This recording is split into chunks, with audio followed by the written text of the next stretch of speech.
Good morning, my friends. It's Wednesday morning. I'm running a couple minutes late because the batteries in the phone were not working. The batteries in the microphone were not working. But I'm here, and today is Wednesday. I'm Pastor Lou Kilgore. I'm happy that you're joining me. Glad to be with you. Today we are looking at Psalm 24.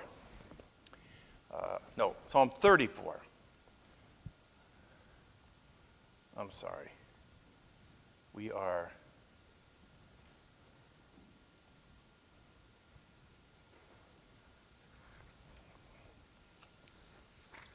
When we were last together, I think we did.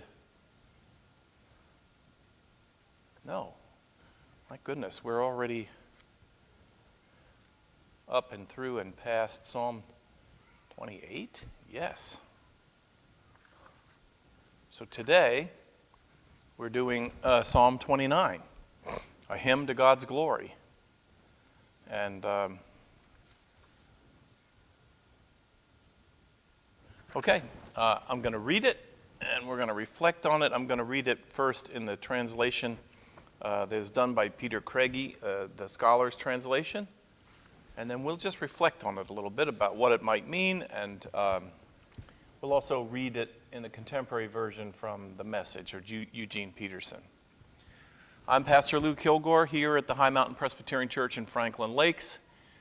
Happy to invite you to come along, and this is a Wednesday morning event at 11 o'clock or thereabout, where we read a psalm and let it read us and talk together about what it might mean. Psalm 29. Ascribe to the Lord, O sons of God. Ascribe to the Lord glory and strength. Ascribe to the Lord the glory of God's name. Worship the Lord in holy attire. The voice of the Lord is upon the waters. The God of glory thunders. The Lord is upon the mighty waters. The voice of the Lord is powerful. The voice of the Lord is majestic. The voice of the Lord breaks the cedars, and the Lord breaks up the cedars of Lebanon. He makes Lebanon skip like a calf, and Syrian like a young wild ox. The voice of the Lord strikes with flashes of lightning, and the voice of the Lord makes the desert writhe. The Lord makes the holy desert writhe. The voice of the Lord makes hinds writhe in travail. He strips bare the forests. But in his temple, everyone is saying, glory. The Lord sat enthroned over the flood, and the Lord will sit enthroned as king forever. The Lord will give protection to his people, and the Lord will bless his people with peace. So it's right on the very surface of it, you can tell that it's a psalm that celebrates the presence or the voice, the power of God in nature all around us, especially in the most powerful part of the thunder and the lightning, and the song of the sea. They're just really foundational parts of the claim and the thoughts of this psalmist. That this is a psalm that it calls people to praise God, to say, wow, to be in awe of who God is.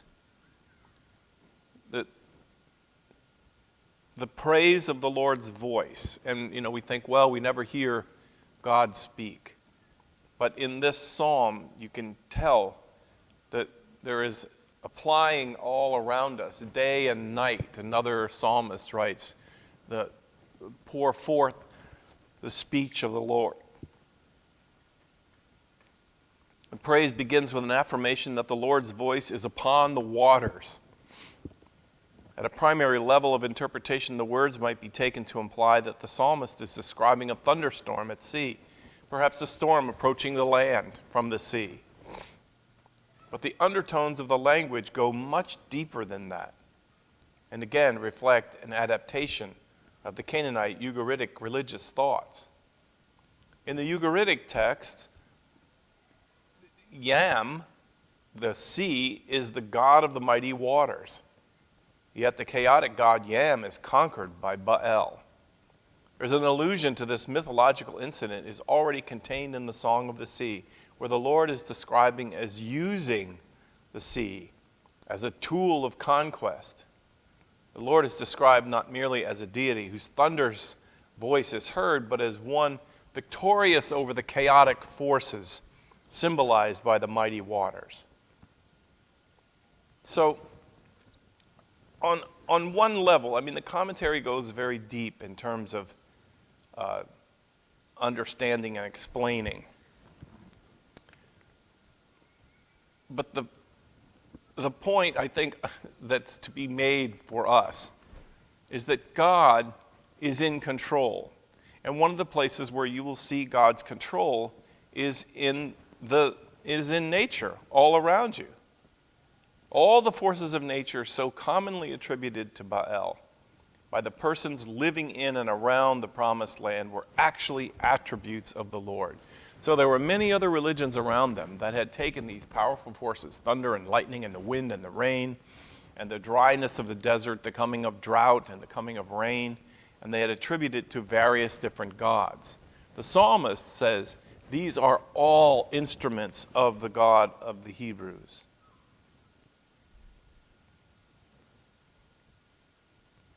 And this psalm is a victory psalm, which sees God using the gifts of nature to provide a pathway and a strength for God's people. God's sovereignty in nature, demonstrated in the fertility-giving rains and storms, was part of the provision for the continuation of human history. This has been called the Psalm of Seven Thunders. So, as I said when I started, there's not a lot of subtlety to what the psalm is about. I'm going to read from the. Yeah, I think I've skipped. I was reading through and working on some of these psalms, and I think I skipped to Psalm 29. But we'll go back next week. We're just going to take Psalm 29 as its face. Listen to the plain language interpretation of Psalm 29. Bravo, God, bravo. God and all the angels shout, encore. In awe before the glory, in awe before God's visible power. Stand at attention. Dress your best to him. God thunders across the waters. Brilliant his voice and his face. Streaming brightness. God across the floodwaters. God's thunder tympanic. God's thunder symphonic. God's thunder smashes the cedar trees. God topples the northern cedars. The mountain ranges skip like spring colts. The high ridges jump like a wild kid goats. God's thunder spits fire. God's thunder, the wilderness quakes, and God makes the desert of Kadesh shake. God's thunder sets the oak trees dancing. A wild dance, whirling, the pelting rain strips their branches. We fall to our knees and we call out, glory. Above the floodwaters is God's home, throne, from which God's power flows, from which God rules the world. God makes his people strong. God gives his people peace. Psalm 29.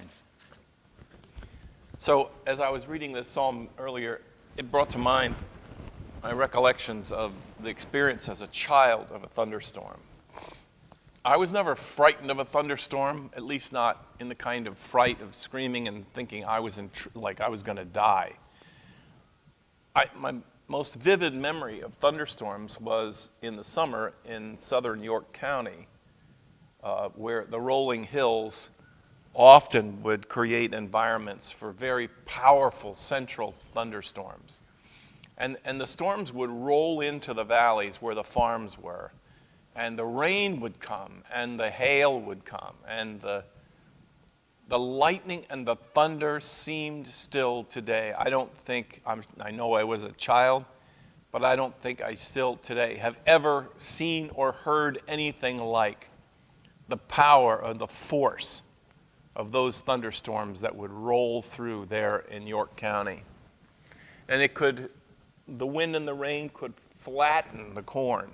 If it was after July 4th, the corn would be up in stalk, maybe 1.5 feet or 2 feet. And the wind and the rain by itself driving could flatten the field. I also witnessed, I didn't know what I was seeing at the time, but there was a rock and roll song that had the phrase, "Goodness gracious, great balls of fire." And I never knew what a ball of fire was. But we were sitting in my grandmother's kitchen in the middle of one of these gully busters, she used to call them. The rain would come so fast, it would invade the little wandering streams that crossed the meadows where the cows grazed, and they would become raging waters. And sometimes lightning would strike at the top of the hill. And in the particular day I'm remembering, we were looking out the kitchen window across the meadow, and we were watching this raging stream that was a stream only during the storm. There was never, but it was two hills that converged, and the water had come down, and it was just ripping dark brown water. And at the very top, there was a tree. It wasn't a big tree, but the lightning struck the tree. And when it struck the tree, there was a jolt of fire. It went down the trunk of the tree, and when it struck the water and the moving current of the water, it carried what really looked like a ball of lightning. And that ball of lightning, ball of fire, traveled down across the surface of the meadow and then dissipated at the bottom. It was scary, but it was not scary. It was awe-inspiring. It was wonderful to behold, and terrifying to think what would happen if you had a house that was at the bottom of that stream, because it would have been slammed with lightning.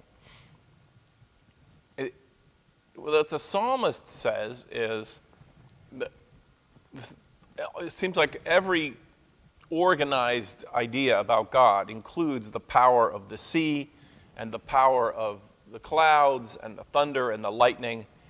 But around them, people had attributed different gods, powers to different gods to control. There was the god of thunder, and then the god of rain you'd pray to during a drought. But the Hebrew people saw all of the world, as a part of the expression of God. One God, one earth, with all of it working together. And on this particular day, it seems like there must have been a storm blowing in off of the ocean. And the ocean was always a fearsome thing to the Hebrew people, because they were not navy people. They were land lovers. They didn't have boats. And to them, the ocean was the great chaos. It was a hangover from the days before God had created a dry land. And out there on the waters was chaos and the monsters of the deep. And it was a symbol of what you fear the most. And here a thunderstorm is coming across the lake or across the sea. It's arriving on land. And as it does, it brings with it this phenomenal show of light and sound. And the believer is inspired to say, wow, God. Now that is a great and marvelous show. And And that's praise God, is look what God is doing, look what God is able to do. And well, it's a sort of reflection on the power of nature and the wonder of nature. And, scientists live with some of this every day, this unfolding of the intricacies of the creation. And it's all part of one massive, beautiful, and tragic system. God has created the world. And in the ancient texts, God created the world with a word spoken, and everything came into being. And what the psalmist says is, I hear the voice of God in the thunder and the lightning, in the wind, which can crack trees in half and can strip them of their leaves as much as it's work to put the leaves on there. It's a celebration of power that is built into nature. And at the end of the psalm, the psalmist makes a transition, a move to not just celebrate the power of God, but to then, in a kind of indirect way, cast their lives into the hands of this God, who will bring peace, who will be in charge of the world, who demonstrates real power. And so why not? Why not walk with this God who summons the wind and the rain? And this is all one God. So there you have it. That's the claim and the direction of the psalm and our psalm for today. I realize I work ahead in my commentary book and write notes and everything from my reflections. And I went ahead to the 29th Psalm today. We had just done the 23rd Psalm last Wednesday. And so next week I'll do the 24th Psalm, and we'll catch back up to 29. That's it for today, my friends. A little disjointed as I tried to sort out what we were doing and where we were going. But I hope you're having a wonderful, beautiful day, although I see it's clouding up now. And maybe some of that power of God will be seen as the day unfolds. Blessings to you, my friends. I commend you into the hands of the loving God, who speaks in the thunder and the lightning and speaks to us in all the areas of life, of God's care and love and power for us. God bless you, my friends. I'll see you next week.